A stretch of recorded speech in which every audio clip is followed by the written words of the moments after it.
Hello guys. Disponer. Dito tayo ngayon sa bahay ng aking friend. Ito yung aking senior na kaibigan.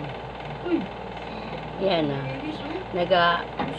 nagakumpuni ng kanyang bubong kasi baka dumating na si Leon tutulo na naman yung kanyang bubong.